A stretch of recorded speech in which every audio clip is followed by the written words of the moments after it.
만물의 근원 우리 하나님께 모두 나아갑시다. 구원의 반석이신 우리 주님께 기쁨으로 예배합시다. 기도합니다. 여호와께서 시내 산에서 오시고 세일산에서 일어나시고 바란산에서 비추시고 1만 성도 가운데 강림하셨고 그의 오른손에는 그들을 위해 번쩍이는 불이 있도다.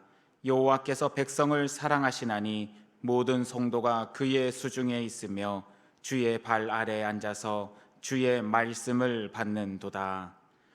어제나 오늘이나 영원토록 변함이 없으신 하나님 아버지, 한 주간 세상에서 사는 동안에는 세심한 손길로 지도하시며 저희의 발이 실족하지 않도록 인도하셨다가 오늘 거룩한 주일에는 하나님의 은혜를 기억하며 기쁨으로 예배드리게 하시니 감사합니다.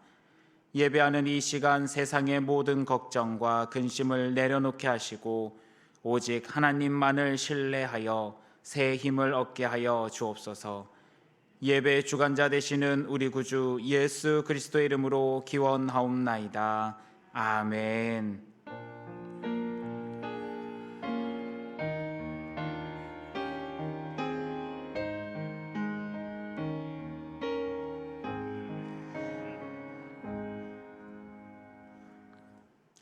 찬송가 214장을 다 함께 찬양하겠습니다.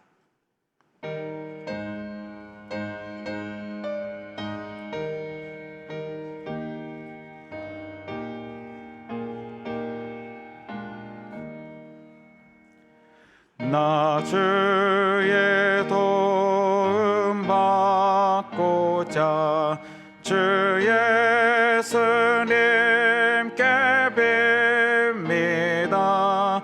그 구원 허락하시사 날 받아주소서. 내 모습 이대로 주 받아주소서. 날 위해 돌아가신 주 날 받아주소서. 큰 죄에 빠져 영죽을 날 위해 피 흘렸으니 주 영성대로 빚으사 날 받아주소서.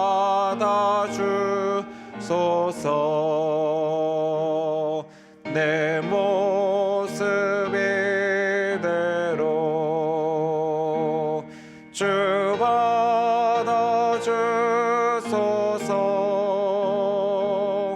날 위해 돌아가신 주 날 받아주소서. 내 힘과 결심 약하여 늘 깨어지기 쉬우니 주 이름으로 구원해 날 받아주소서. 내 모습 이대로 주 받아주소서. 날 위해 돌아가신 주 날 받아주소서.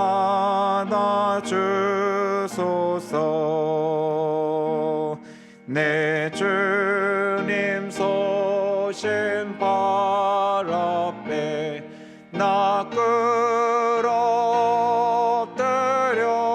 끌어들였으니 그 크신 역사 이루게 날 받아주소서. 내 모습 이대로 주 주소서. 날 위해 돌아가신 주 날 받아주소서.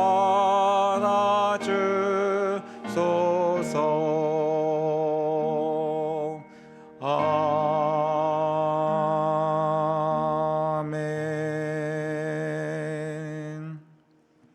찬송가 뒤에 있는 교독문 74번 마태복음 5장을 교독합니다.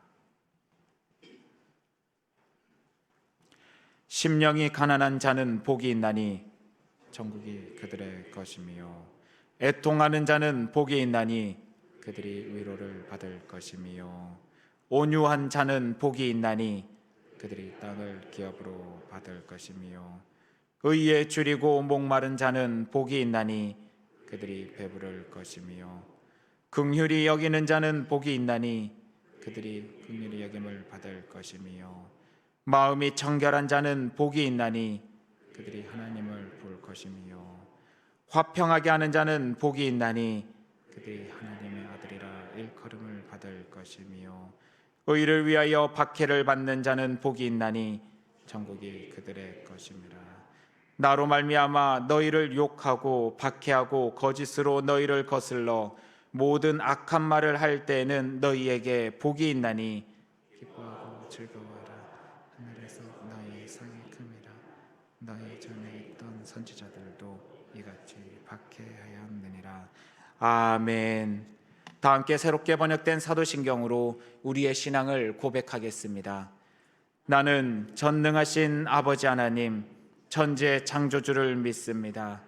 나는 그의 유일하신 아들 우리 주 예수 그리스도를 믿습니다. 그는 성령으로 잉태되어 동정녀 마리아에게서 나시고 본디오 빌라도에게 고난을 받아 십자가에 못 박혀 죽으시고 장사된 지 사흘 만에 죽은 자 가운데서 다시 살아나셨으며 하늘에 오르시어 전능하신 아버지 하나님 우편에 앉아 계시다가 거기로부터 살아있는 자와 죽은 자를 심판하러 오십니다. 나는 성령을 믿으며 거룩한 공교회와 성도의 교제와 죄를 용서받는 것과 몸의 부활과 영생을 믿습니다. 아멘.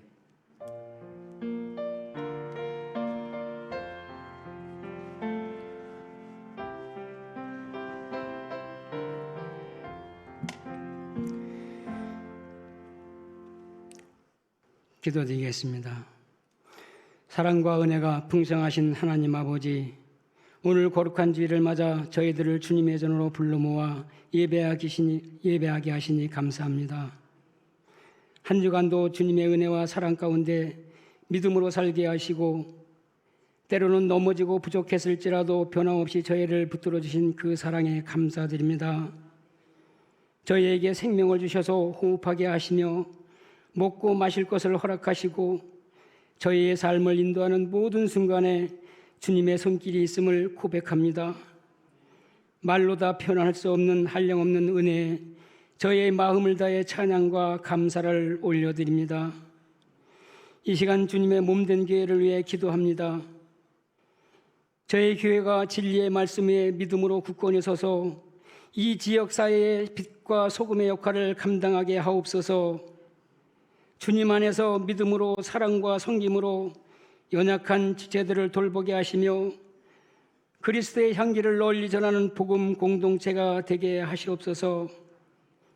특별히 교회의 모든 기관들이 주님께서 주신 사명을 온전히 감당하여 주님의 영광을 드러내는 통로가 되게 하여 주시옵소서. 계획하고 실행하는 모든 과정에 성령님의 인도하심이 있기를 원합니다. 혹여나 어려움이나 갈등이 있더라도 주님 안에서 믿음으로 하나 되어 지혜롭게 해결해 나갈 수 있는 능력을 주시옵소서. 거룩하신 하나님 아버지, 75년 전 6월 25일 이 땅에 비극적인 전쟁이 발발했던 날을 기억하며 기도합니다. 동족 상잔의 비극으로 수많은 생명이 희생되었고 깊은 상처가 아직도 아물지 않고 있습니다. 하나님 아버지, 이 땅의 아픔을 치유하여 주시옵소서. 남과 북이 복음 안에서 평화적으로 통일되게 하시고 다시는 이 땅에 전쟁이 비극이 반복되지 않도록 지켜 주시옵소서. 하나님의 공의와 사랑으로 이 땅을 다스리게 하시어 진정한 평화가 임하게 하여 주시옵소서. 하나님 아버지, 말씀 들고 단위에 서실 우임 목사님께 성령의 충만함을 더하여 주시옵소서. 말씀을 전하실 때 하나님의 깊은 뜻을 깨닫게 하시고 그 말씀을 듣는 저의 모두에게는 생명의 양식이 되게 하시며 저의 영혼을 살찌우는 귀한 시간이 되게 하여 주시옵소서. 말씀이 저의 삶을 변화시키는 능력 되게 하시고 주님의 뜻대로 살아갈 수 있는 힘과 용기를 더하여 주시옵소서. 거룩하신 하나님 아버지, 저의 교회의 모든 성도가 믿음 안에서 더욱 굳건해지며 서로 사랑하고 협력하여 주님의 뜻을 이루어가는 복된 공동체가 되게 하여 주시옵소서. 하나님 아버지, 이 시간 에이렌의 중찬단의 찬양을 올려드리오니 기쁘게 받아 주시옵고 복내려 주시옵소서. 또한 이 예배를 위해 수고하시는 봉사자들의 수고와 헌신을 기억하시고 복내려 주시옵소서. 이 모든 기도와 간구를 우리 주 예수 그리스도의 이름으로 기도드리옵나이다. 아멘.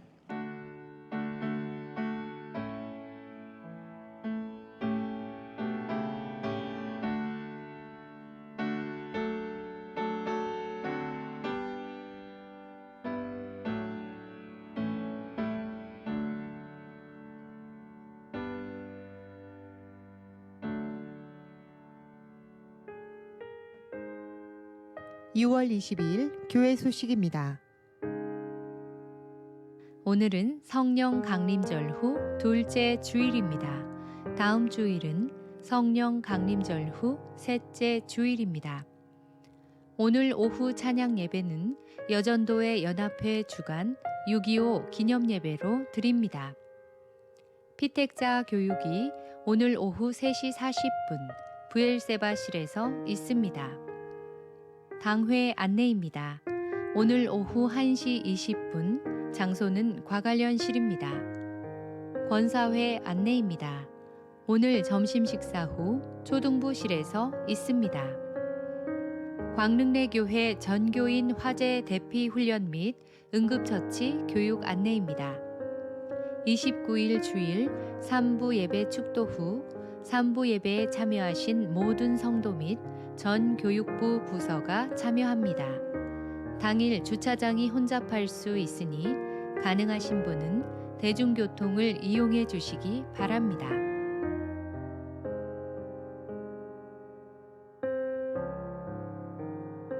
교회 학교 여름 성경학교 및 수련회 소식입니다. 성도님들의 적극적인 기도와 관심 부탁드립니다.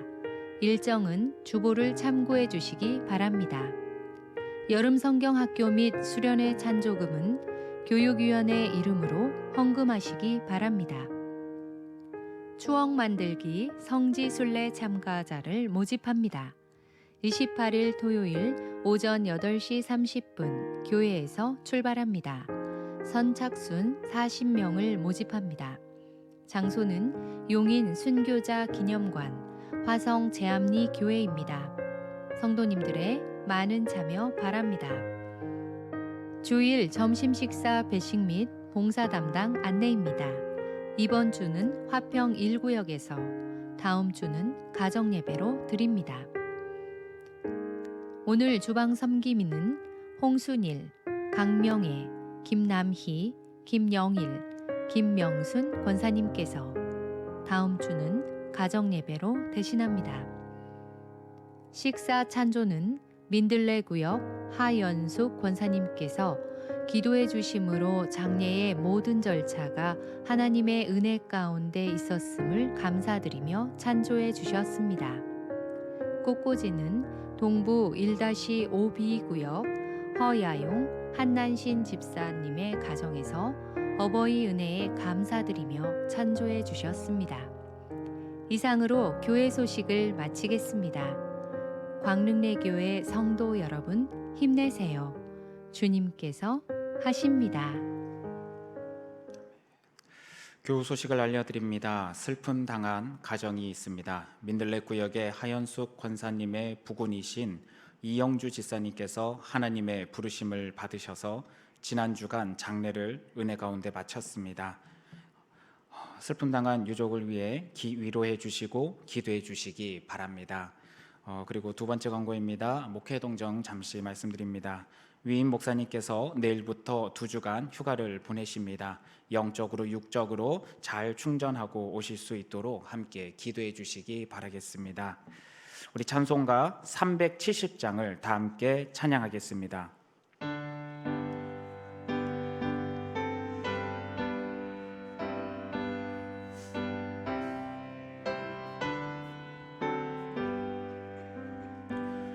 주 안에 있는 나에게 딴 근심이 있으랴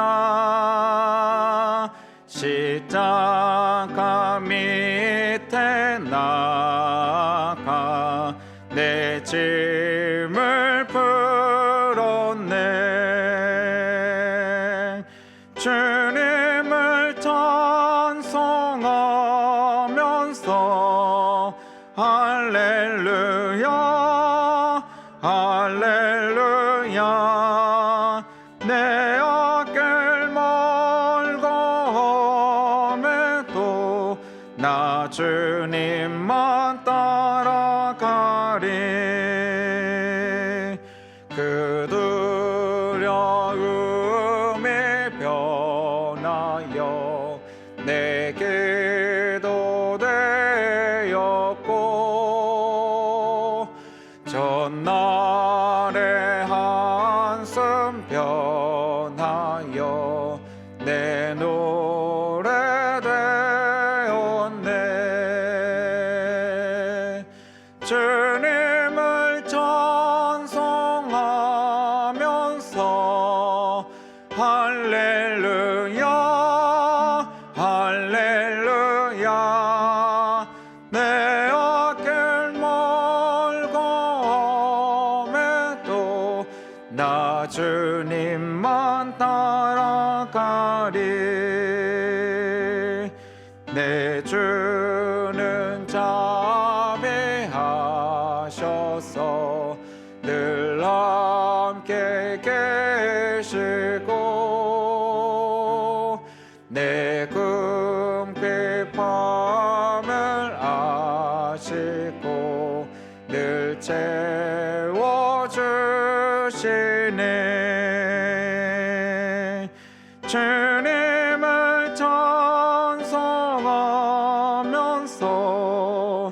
할렐루야 할렐루야 내 앞길 멀고 험해도 나 주님만 따라가리 내 주와 맺은 언약은 영불변하시니 그 나라 가기까지는 늘 보호하시네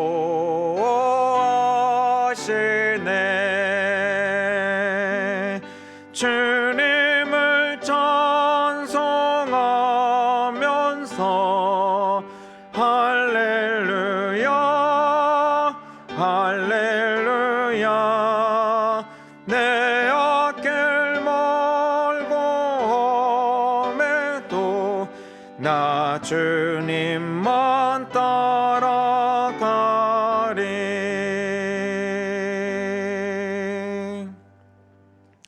오늘 우리에게 주시는 하나님의 말씀은 누가복음 18장 1절에서 8절의 말씀입니다. 누가복음 18장 1절에서 8절의 말씀은 신약성경 126쪽입니다. 기록된 하나님의 말씀입니다.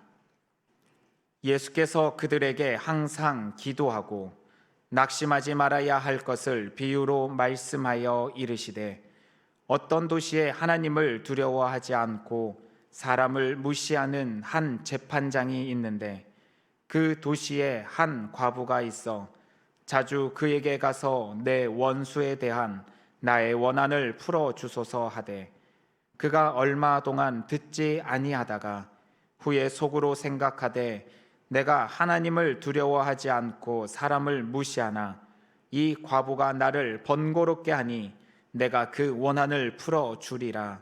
그렇지 않으면 늘 와서 나를 괴롭게 하리라 하였느니라. 주께서 또 이르시되 불의한 재판장이 말한 것을 들으라. 하물며 하나님께서 그 밤낮 부르짖는 택하신 자들의 원한을 풀어주지 아니하시겠느냐. 그들에게 오래 참으시겠느냐. 함께 읽겠습니다. 내가 너희에게 이르노니 속히 그 원한을 풀어주시리라. 그러나 인자가 올 때에 세상에서 믿음을 보겠느냐 하시니라. 아멘.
기도합니다. 목자 되신 주님께서 순간순간 우리를 의의 길로 인도하심으로 호흡하게 하시니 감사하며 찬양합니다. 찬양을 통해 주님만 바라볼 수 있게 하시니 감사하고 수고한 에이렌의 중창단 위에 크신 은혜를 베풀어 주옵소서. 이제 말씀 듣습니다. 성령님 온전히 역사하여 주옵소서. 우리 주님 예수 그리스도의 이름으로 기도하옵나이다. 아멘. 이 주간의 묵상을 봅니다. 오늘의 말씀과도 연관이 있는데 마리티 프리먼의 말입니다. 우리 한번 같이 읽겠습니다. 같이 봅니다. 주님은 결코 당신을 포기하지 않으십니다. 당신도 주님을 포기하지 마세요. 그렇습니다. 주님을 포기하지 않고 끝까지 견디는 우리 모두가 되기를 주님의 이름으로 축복합니다. 오늘 주신 말씀에 따라 살펴보면 예수님의 비유 속에 두 사람이 등장합니다. 제목 자체도 과부와 재판장의 비유입니다. 먼저 재판장을 주목합니다. 예수님은 재판장에 대해서 이렇게 규정하고 말씀하십니다. 거기에 보면 이렇게 규정하고 있습니다. 불의한 재판장이 말한 것을 들으라. 6절입니다. 예수님이 이 재판장을 향해서 무엇이라 하십니까? 불의한 재판장이라고 말씀합니다. 불의하다는 말이 무엇이겠습니까? 우리나라 말이나 헬라 단어나 의롭지 않다고 하는 것입니다. 그러면 의롭지 않은 것이 무엇이냐라고 생각할 때 오늘 말씀의 관점에서 두 가지를 볼 수 있습니다. 의롭지 않은 사람에게서, 불의한 사람에게서 나타나는 두 가지 특성입니다. 하나님의 관점에서 볼 수 있는 두 가지. 그러니까 하나님이 보시는 불의함이라고 말할 수 있겠습니다. 그것이 바로 2절에 나옵니다. 2절에 보면 두 가지가 나옵니다. 하나님을 두려워하지 않고 사람을 무시하는 한 재판장이 있는데, 불의한 재판장을 뭐라고 얘기합니까? 하나님을 두려워하지 않고 사람을 무시하는 한 재판장이라고 말씀합니다. 그러니까 불의하다는 것이 무엇입니까? 하나님이 보시는 불의함은 하나님을 두려워하지 않는 것이 불의함입니다. 하나님을 두려워한다는 것이 뭐냐? 그것은 17장에서 예수님께서 계속해서 말씀하신 내용 중에 하나가 하나님의 심판입니다. 그러니까 하나님의 심판을 말씀하신 후에 어떤 심판입니까? 노아 시대, 롯의 시대, 홍수 심판과 소돔과 고모라 성의 심판입니다. 이렇게 하나님께서 심판하신 것을 말씀하신 후에 비유를 이야기하는데, 결국 하나님을 두려워하지 않는다는 것은 하나님의 심판을 두려워하지 않는다는 것입니다. 하나님을 두려워하는 사람은 누구냐? 하나님을 무섭게 여긴다는 것이 아니라 하나님의 심판을 무섭게 여긴다는 겁니다. 행한 대로 갚아주시는 하나님. 예수님께서 심판을 마태복음에서 말씀하실 때 각 사람이 행한 대로 갚아줄 것이라 하셨거든요. 그러니까 하나님을 두려워하는 사람은 하나님께서 심판하신다는 것을 두려워하는 겁니다. 하나님이 행한 대로 갚아주신다는 것을 두려워하는 겁니다. 그런데 불의한 사람은 하나님을 두려워하지 않습니다. 하나님의 심판을 두려워하지 않습니다. 그러니까 불의한 행동을 하는지도 모르겠습니다. 그리고 하나님을 두려워하지 않으니까 이 수직적인 관계가 잘못되어 있으니까 반드시 수평적인 관계에서도 문제가 생기는 겁니다. 그것이 무엇입니까? 두 번째로 사람을 무시하는 것입니다. 그러니까 불의한 사람이 누구냐? 하나님이 보시는 불의한 사람이 누구냐? 사람을 무시하는 사람. 사람을 무시하는 사람. 그러니까 하나님을 두려워하지 않으니까 당연히 하나님이 사랑하시는 그도, 하나님이 사랑하시는 자녀도 무시하는 그런 모습으로 나타나는 겁니다. 그래서 이 재판장은 하나님을 두려워하지 않고 사람을 무시했기 때문에 어떻게 할 수밖에 없어요? 불의한 행동이 나타날 수밖에 없었습니다. 무엇으로요? 재판으로. 그러니까 이 재판장은 자기 직업이 재판장이니까 재판을 통해서 불의한 행동이 나타나는 것이고, 불의한 사람은 각자의 직업 속에서, 각자의 삶 속에서 불의한 행동들이 나타날 겁니다. 하나님을 두려워하지 않고 사람을 무시하는 자로서의 그러한 행동들이 나타날 겁니다. 그러니까 이 불의한 재판장은 그의 불의함이 재판으로 드러나는데 억울한 사람을 만든 겁니다.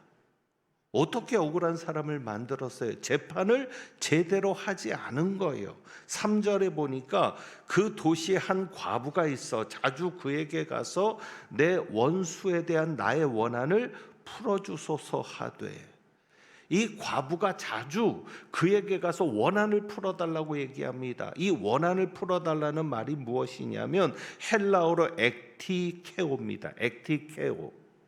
그러니까 복수하다라는 뜻도 있지만 다른 의미도 있는데, 그것이 뭐냐면 재판을 집행하다라는 의미도 있습니다. 그러니까 재판장에게 가서 복수해달라는 얘기가 아니에요. 우리나라 말 번역으로는 오해를 할 수 있게 번역을 했는데 1차적인 의미만 생각한 거죠. 원한을 풀어달라고 했는데 그 이야기는 뭐냐면 재판을 제대로 좀 해달라는 이야기입니다. 그러니까 이 재판장이 재판을 진행하지 않았던 것입니다. 왜요? 과부를 무시했거든요. 그 당시 가장 불쌍한 계층의 대표적인 사람이 과부죠. 고아와 과부. 가부장적인 사회에서 남편이 없는 여인이 먹고 살 수 있는 어떤 힘을 가질 수 있는 상황이 안 되었습니다. 그런데 억울한 일을 당했습니다. 판결을 제대로 받아서 그 억울함을 풀고 싶은데 재판장이 무시하거든요. 가난하다고 무시하고 힘없다고 무시하고, 그래서 재판을 열지 않는 겁니다. 당시 재판관들이요, 뇌물을 받고, 지금은 많이 없어졌겠지만 지금도 그런 사람이 있을 수 있지요. 뇌물을 받고 판결을 제대로 하지 않거나 혹은 재판을 늦추는 경우가 있죠. 힘 있는 자라고 권력 있는 자라고 재판이 제대로 이루어지지 않는 경우도 있겠지요. 만약에 이 억울함을 당한 사람이 힘 있는 사람이었다, 권세 있는 사람이었다, 그러면 재판이 그렇게 늦어졌겠습니까? 어쨌거나 이 재판장은 자신의 불의함이 재판 속에서 드러난 겁니다. 그리고 또 불의한 사람의 특징, 전형적인 특징을 보여주고 있는데 모든 시작을 자기에게 두는 겁니다. 그러니까 상대방 중심이 아닌 나 중심의 사람이 불의한 사람인 거예요. 그 얘기가 무슨 얘기냐? 내가 항상 주인공이 되어야 합니다. 불의한 사람은. 어떤 모임이든지 어떤 자리든지 내가 항상 주인공이 되어야 되는 거예요. 그리고 내 마음대로 해야 되는 거예요. 왜? 내가 주인공이니까. 그리고 자기 주장만 하는 사람은 불의한 사람이 될 수 있습니다. 그러니까 모든 시작의 중심이 자기에게 있는 거예요. 모든 과정도 자기고 모든 결론도 자기예요. 이 재판장이 그것을 보여주죠. 자, 이 재판장이 재판을 시작합니다. 그런데 그 재판을 시작하는 이유가 무엇입니까? 과부 때문입니까? 자기 때문입니까? 자기 때문에요. 과부 때문에 재판하는 거 아니에요. 과부의 억울함을 풀어주려고 재판하는 게 아니라 자기를 번거롭게 하니까. 그러니까 이 재판장이 재판을 시작하려고 하는 이유, 생각을 바꾼 이유도 철저히 이기적인 이유인 겁니다. 자, 그래서 보세요. 5절입니다. 이 과부가 나를 번거롭게 하니 내가 그 원한을 풀어 주리라. 그렇지 않으면 늘 와서 나를 괴롭게 하리라. 결국 이유가 뭐예요? 자기 괴롭지 않으려고. 과부가 불쌍해서도 아니에요. 자기 때문이죠. 이게 불의한 사람의 전형적인 특징입니다. 결국 이 재판장이 생각을 바꾼 이유도 철저히 이기적인 이유가 있던 거죠. 불의한 사람은요, 자기 때문에 모든 일을 하는 거예요. 열심히 한다고 다 좋은 게 아니에요. 그 열심히 하는 중심에 내가 있느냐, 상대방이 있느냐. 여러분이 교회를 열심히 하는 게 다 좋은 게 아닙니다. 왜? 교회를 열심히 하는 중심에 내가 있느냐, 아니면 교회가 있느냐. 다르겠죠. 그러니까 불의한 사람은 절대 다른 사람을 위해 일하지 않습니다. 열심히 하는 이유도 나를 위해서 하는 거죠. 결국 하나님을 두려워하지 않고 사람을 무시한다는 것도 뭐예요? 결국 내가 뭐가 되는 거죠? 내가 하나님이 되는 거예요. 신의 자리에 나를 두는 거죠. 그래서 내 이익이 될 때만 움직이는 겁니다. 자, 그렇다면 이제 우리는 또 한 사람 과부를 주목해 봅니다. 우리는 과부의 모습을 보면서 이렇게 생각할 수 있습니다. 그래, 과부처럼 우리도 하나님께 끈질기게 매달려야, 끈질기게 우리가 기도해야 응답받을 수 있어. 그런데 여러분, 예수님께서 지금 하나님을 끈질기게 붙잡고 매달리라고 이 말씀하시는 것입니까? 하나님을 번거롭게 하라고 이 말씀을 하시는 겁니까? 그러니까 이 과부가 재판장을 계속 찾아가는 거예요. 될 때까지. 계속 찾아가서 재판장을 괴롭게 하니까 소원이 이루어졌습니다. 그러면 우리도 이 과부의 교훈을 본받아서 그렇게 번거롭게 해서 소원을 이루어야 되느냐? 그렇게 생각하면 안 되는 것이죠. 그러니까 이 말씀을 잘못 오해하면 하나님을 번거롭게 해야 될 것 같은 생각이 듭니다. 하나님을 번거롭게 하는 방법이 있죠. 자, 7절을 보면은요, 그 방법이 나오는데, 하물며 하나님께서 그 밤낮 부르짖는 택하신 자들의 원한을 풀어주지 아니하시겠느냐? 그들에게 오래 참으시겠느냐? 그러니까 밤낮 부르짖는 택하신 자들의 원한. 그러니까 우리가 하나님을 번거롭게 하는 것을 어떻게 하면 되는 거예요? 밤낮 부르짖는 것으로 생각할 수 있다는 것이죠. 그런데 그것이 맞습니까? 우리가 밤낮 부르짖어서 하나님을 번거롭게 해야 하나님께서 들어주시는 분이십니까? 그러니까 우리가 성경을 읽을 때 주의해야 될 것이 뭐냐면, 모든 성경의 초점은 하나님에게 있는 겁니다. 다윗을 이야기할 때도 다윗의 위대함을 이야기하는 게 아니에요. 다윗을 통해 역사하시는 하나님의 위대함. 여러분이 그렇게 하나님을 볼 수 있는 눈을 가지지 않으면 속는 거예요. 요셉의 이야기도 마찬가지입니다. 요셉이 훌륭하죠. 하지만 그 요셉을 통해서 일하시는 하나님, 그 하나님을 봐야 되는 것이죠. 예수님의 이 비유 속에도 과부를 주목할 것이 아니라 성경의 주인공이신 누구, 하나님을 주목해야 하고 하나님을 발견해야 합니다. 예수님이 지금 이 비유를 말씀하시는 것은 과부처럼 끈질기게 매달리라고 과부를 주목하게 하시는 게 아니라 누구를 주목하게 하시는 겁니까? 하나님을 주목하게 하는 거죠. 그 하나님은 어떤 하나님? 하나님의 성품에 주목해야 되는데, 자, 과부가 불의한 재판장을 번거롭게 한 이유가 뭡니까? 왜 과부가 자주 찾아가서 귀찮게 했습니까? 그러니까 재판장이 계속 나를 괴롭게 할 것이다 생각하고 그 과부의 소원을 들어줬거든요. 자, 이 과부가 왜 계속 찾아가야 됐을까요? 이 과부가 왜 재판장을 번거롭게 해야 됐을까요? 아까 제가 재판장에 대해서 얘기할 때 제일 먼저 답이 나오죠. 왜? 불의하니까. 여러분, 불의한 재판장이 아니라면 찾아갈 이유가 있습니까? 없습니까? 없습니다. 그냥 고소하고 기다리면 되는 거예요. 불의하니까 찾아가잖아요. 그러면 우리 하나님은 어떤 하나님이십니까? 불의한 하나님? 아니죠. 의로우신 하나님이죠. 그러면 우리 하나님을 끈질기게 괴롭힐 필요가 있어요? 없어요? 없어요. 예수님이 과부 이야기를 하시는 것은 하나님을 괴롭히라는 게 아니에요. 하물며 재판장도 그랬는데 우리 하나님은 의로운 하나님이시니까 그럴 필요가 없다는 것이죠. 자, 그래서 7절 8절 보시면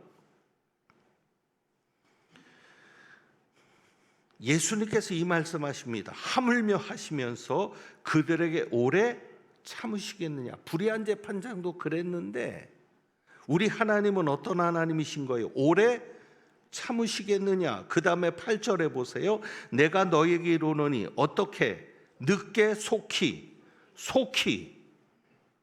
과부처럼 여러 번 찾아갈 필요가 있어요? 없어요? 없어요. 왜? 속히. 특히 하나님이 우리 아버지신데 우리가 억울한 일을 당하면, 정말 여러분이 힘든 일을 당하면 기도할 힘조차 없어도 하나님이 먼저 찾아오시는 겁니다. 얘기하잖아요. 오래 참으시겠느냐. 속히 그 원한을 풀어 주시리라. 그러니까 예수님은 하나님을 괴롭히라고 말씀하는 게 아니에요. 하나님을 번거롭게 하라고 말씀하는 게 아니에요. 그렇게 끈질기게 매달려야 응답받는다고 얘기하시는 게 아니에요. 하나님을 번거롭게 할 필요가 없다. 우리 하나님은 오래 참지 않는다. 하나님이 아시는 거죠. 우리가 얼마나 힘든지. 그래서 누구보다도 하나님이 더 우리 원한을 풀어주고 싶으신 거죠. 그래서 속히 그 원한을 풀어주시리라. 자, 그런데 왜 속히 응답되지 않을까? 기도 응답이 바로 되지 않는 이유가 있죠. 우선 여러분이 정당한 문제를 가지고 나가야 합니다. 그러니까 여러분이 기도할 때 내 기도가 정당한지를 살피세요. 왜? 이 과부가 재판장을 가서 괴롭히는데 이 과부가 정당하지 못한 요구를 가지고 재판장을 괴롭힐 때 재판장이 자기를 괴롭게 한다고 해서 듣겠습니까? 안 듣죠. 정당한 요구니까 듣는 겁니다. 그러니까 재판장이 안 들을 수 없는 요구를 가지고 나가는 거예요.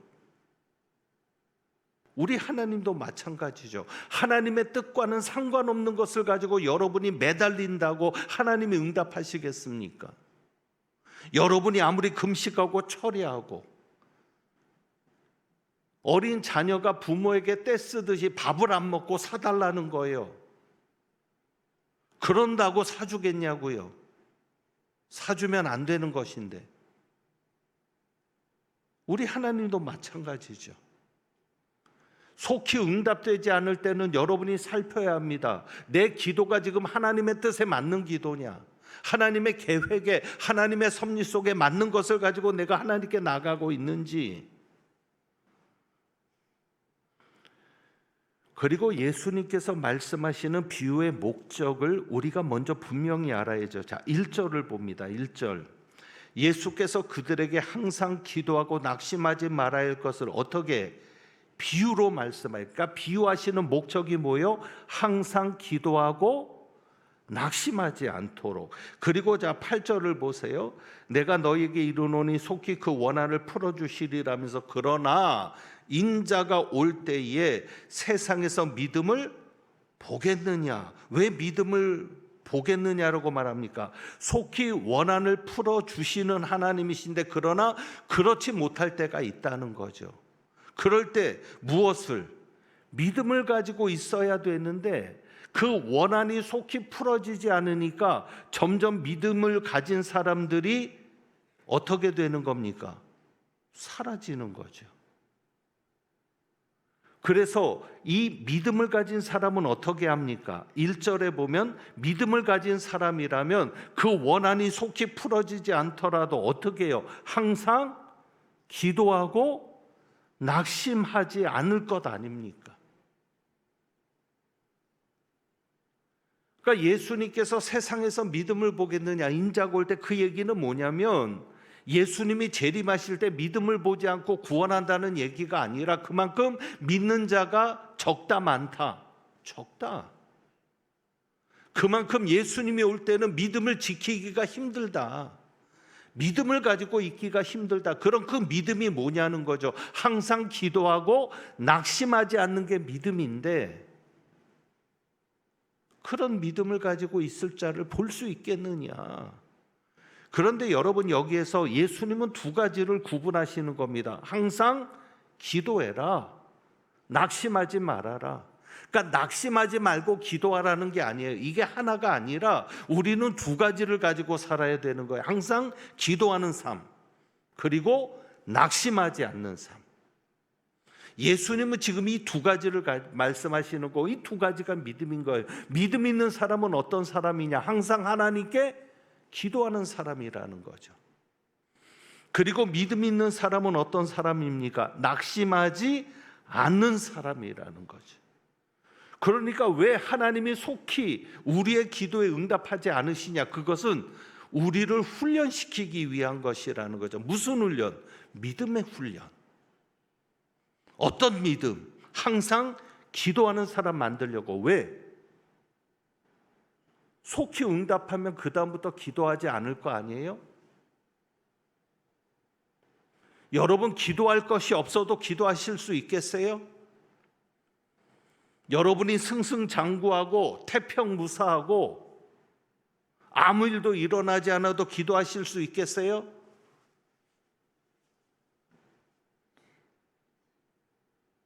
그러니까 믿음은 항상 기도하는 거거든요. 사도 바울이 말한 것처럼 쉬지 말고 기도하는.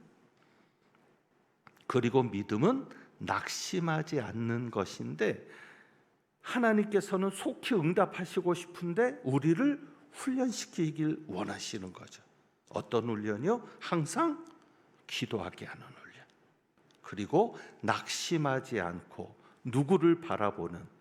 하나님을 바라보는 그런 훈련을 위해서 속히 응답하지 않으시는 거죠. 자, 이 말씀이 왜 중요하냐면 예수님께서 이 비유를 하신 배경 때문입니다. 자, 항상 기도하고 낙심하지 말 것에 대해서 우리가 한번 이렇게 생각해 보죠. 자, 과부의 비유 속에서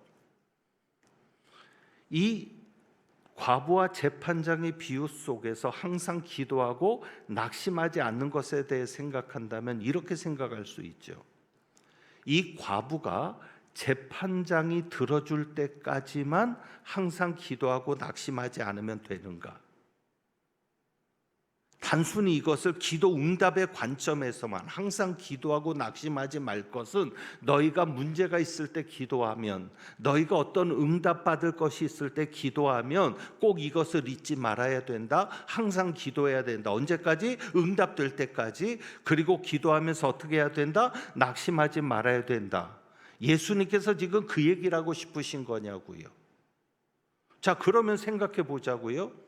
이 과부가 재판장을 찾아가는데 재판장이 들어줄 때까지 항상 기도하고 낙심하지 않으면 되는 것인가? 그러면 과부가 원한을 풀었습니다. 재판장이 재판을 열어주었어요. 원한을 풀어줬어요. 그럼 그 다음에는 과부는 항상 기도하지 않아도 되는 겁니까?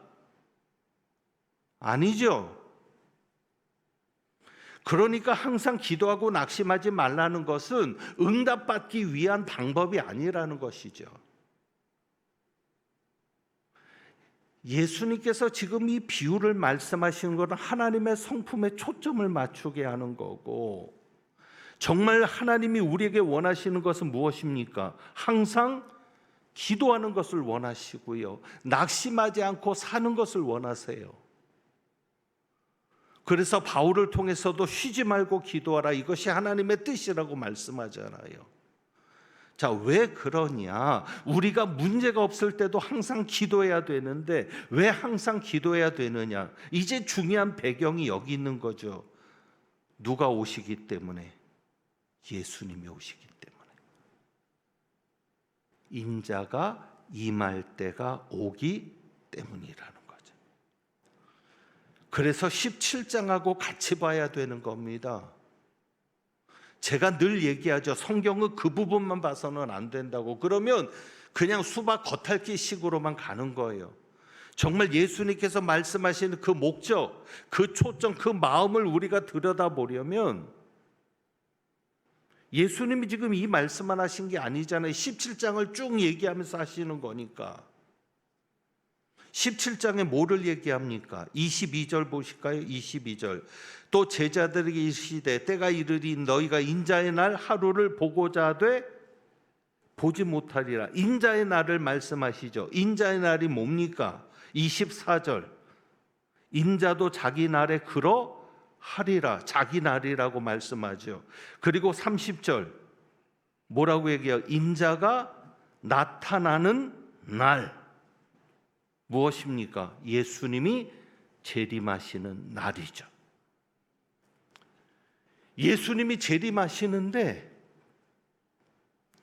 예수님이 비유를 또 하나 말씀하셨어요. 그 앞에. 무슨 비유? 34절이죠. 그 밤에 둘이 한 자리에 누워 있는데 하나는 데려감을 얻고 하나는 버려둠을 당할 것이다.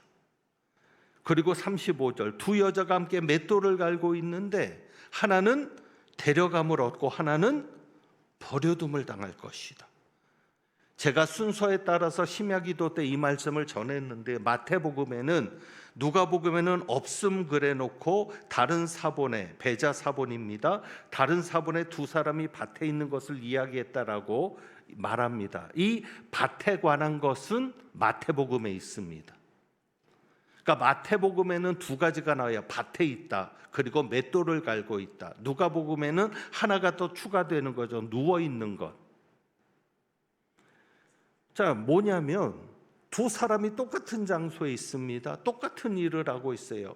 한 사람은 거룩한 장소에 있었던 것도 아니고 한 사람은 거룩한 일을 하고 있었던 것도 아니고 똑같은 장소에서 똑같이 자고 똑같은 일을 했는데 누구는 데려가고 누구는 버려둠을 당하는 거죠. 버려둠을 당한다는 건 뭐예요? 노아 홍수 시대 때 버려둠을 당한다는 건 홍수에 망하는 거고, 소돔과 고모라 성에서 빠져나가야 되는데 롯처럼 데려감을 당해야 되는데 버려두었다는 얘기는 불과 유황 속에서 망했다는 얘기고, 그러니까 버려두었다는 얘기는 멸망한다는 얘기거든요.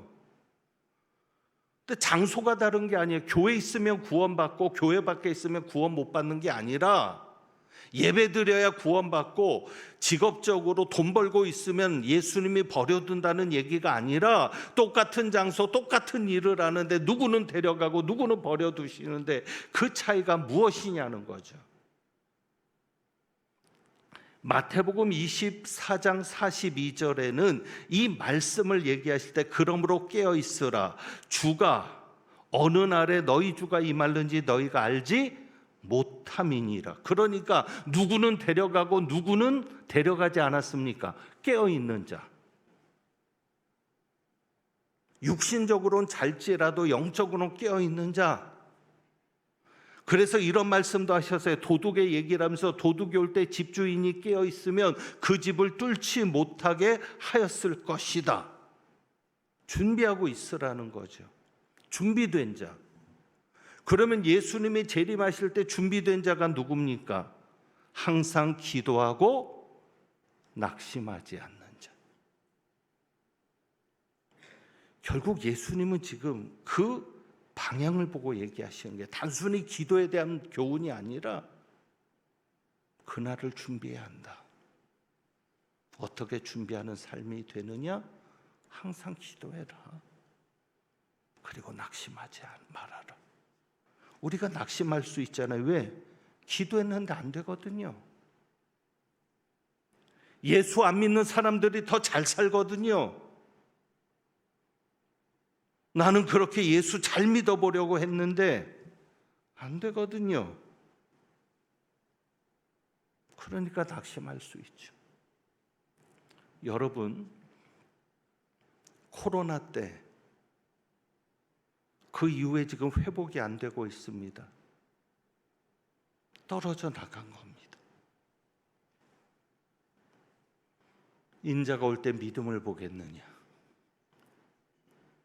앞으로 또 어떤 위기가 올까요? 이제 6.25입니다. 전쟁이 일어나지 말란 법이 없습니다.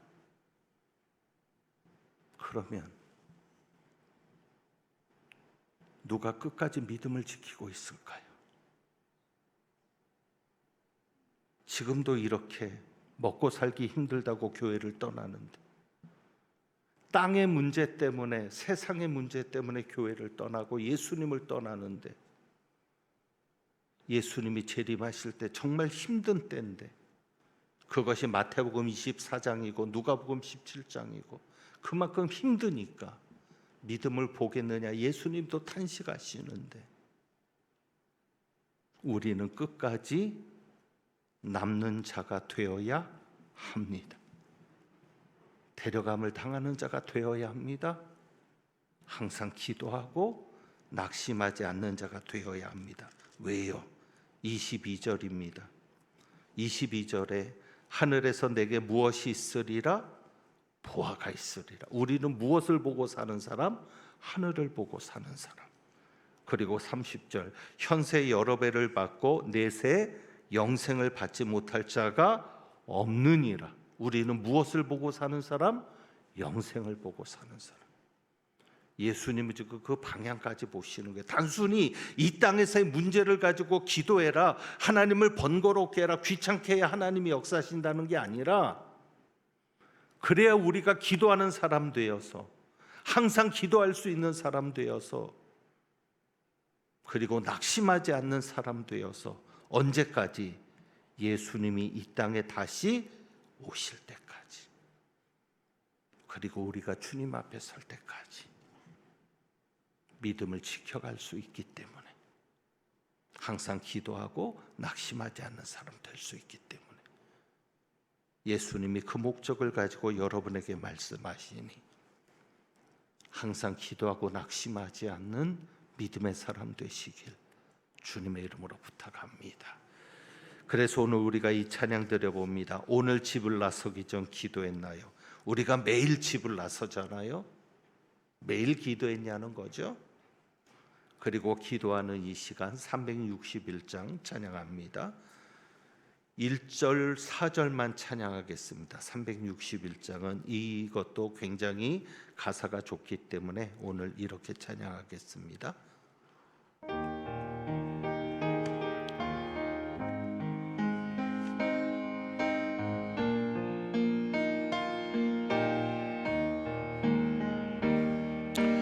오늘 집을 나서기 전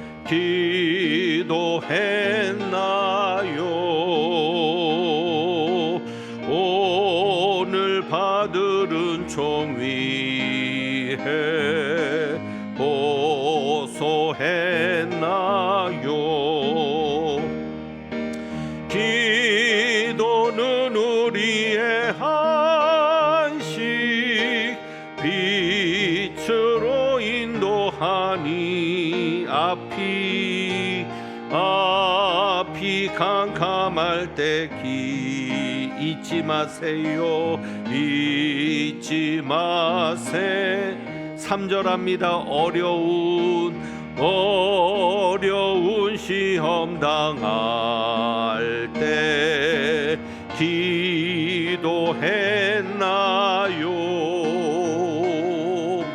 주가 함께 당하시면 능히 이기리. 아멘. 기도는 우리의 안식, 빛으로 인도하니 앞이 캄캄할 때 기도 잊지 마세요. 나의 일생 다하도록 기도하리라. 주께 맡긴 나의 생애 영원하리라. 아멘. 기도는 우리의 안식, 빛으로 인도하니 앞이 캄캄할 때 기도 잊지 마세요. 기도하는 이 시간 주께 무릎 꿇고 우리 구세주 앞에 다 나가네.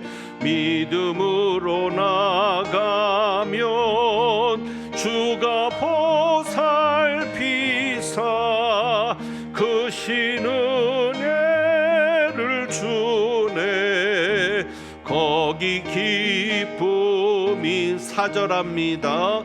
기도하는 이 시간 주를 의지하고 크신 은혜 구하면 꼭 받으리라.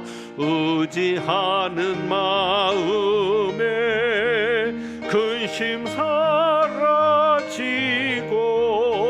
크신 은혜를 주네. 거기 기쁨이 있네. 기도 시간에 복을 주시네. 고난 내 마음 속에 기쁨 충만하네. 아멘. 기도합니다.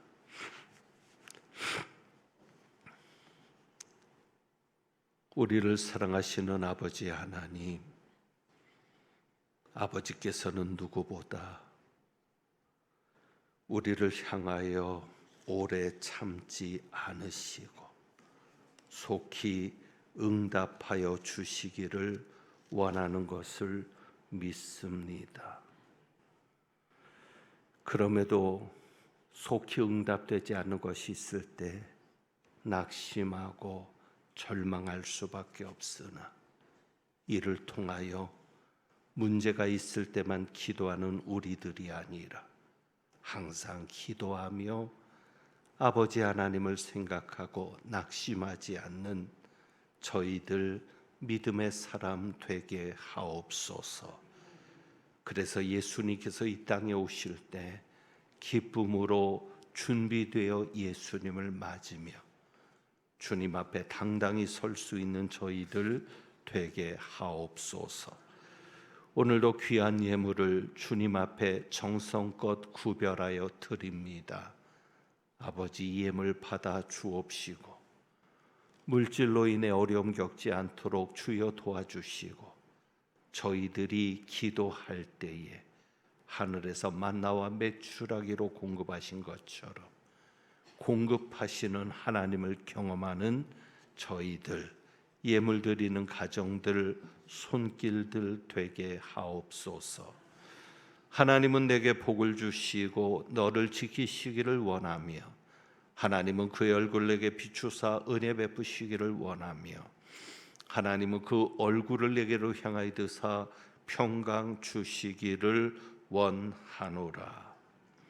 인자가 올 때에 믿음을 보이는 사람 되기를 원하고 항상 기도하고 낙심하지 않는 자 되기를 소망하며 나아가는 주님의 귀한 백성들 위에 부활이요 생명이신 우리 주님 예수 그리스도의 은혜와 영생을 주시는 아버지 하나님의 크신 사랑과 믿음의 길을 가도록 도우시는 성령님의 교통하심이 이제부터 영원까지 함께 하시기를 축원하옵나이다.